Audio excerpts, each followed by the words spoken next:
Isa po ang papel sa pinakamahalagang gamit pang-eskwela ng mga estudyante. At ngayong malapit na ang pasukan, sinili po namin sa Barangay Saksi ang paggawa ng notebook sa isang paper factory sa Malabon. At narito po ang report. Nag-extend na raw ng produksyon ng papel ang mga manggagawa ng paper factory na ito sa Barangay Potrero sa Malabon. Madalas, Abril daw tapos na ito, pero naghahabol pa rin sila ilang linggo bago ang pasukan. Ang school of opening po, yun ang pinakamalakas. We have two school opening eh. We have a June opening and November. Usually June cover about 80% of our sales. By next semester naman, about 20% lang. Ipinasilip nila kung paano nililikha ang isang notebook. Una raw ay tutunawin nila sa tubig at sizing chemical ang mga paper shaving o yung mga patapong papel. Pagkatapos ay padadaanin ito sa paper cutting machine. Ito, pag gawa na to, finish na to, pagkatya yan, darating dito.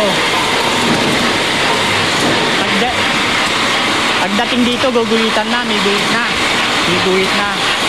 Kapag dire-diretso rito,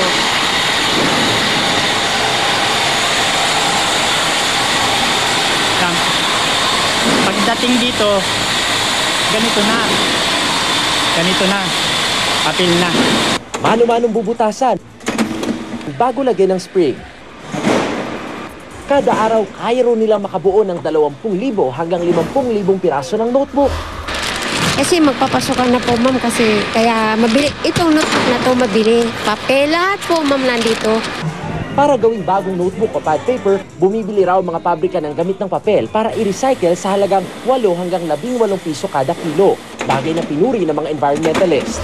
Nakikiusap kami yung mga papel po na itatapon nyo, ipunin nyo at ibenta mo sa amin.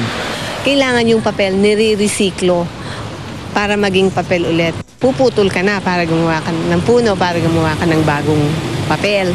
Samantalang dapat lahat ng papel ibalik mo sa factory para siya maging papel ulit. Dito sa Paper City sa Malabon, mabibili ng 5 hanggang 11 piso ang mga notebook. Nasa 750 ang elementary pad paper, 1250 ang intermediate pad at 23 pesos ang yellow pad. Para sa Barangay Saksi, Steve Dailisa Nagula.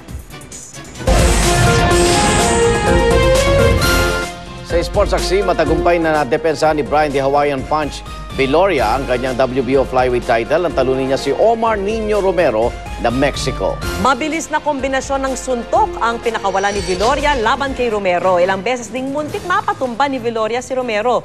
Pagdating ng round 9, itinigil na ng referee ang laban. Kanina dumalo si Viloria sa GMA Network kasama ng may bahay na si Erica.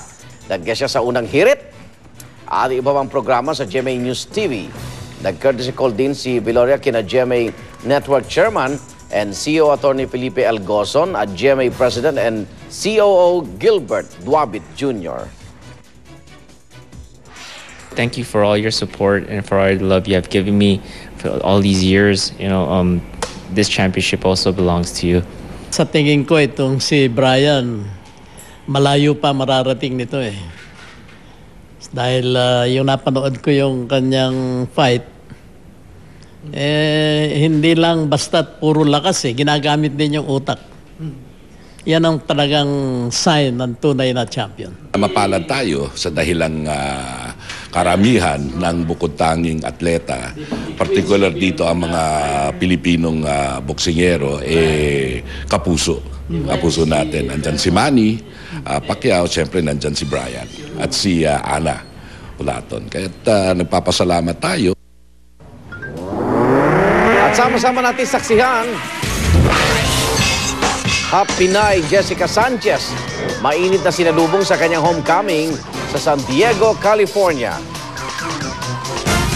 At susunod na season ng Survivor USA dito raw sa Pilipinas gagawin. Balitang hatid ng isang liga ng katotohanan. Kasama-sama nating pagiging saksi.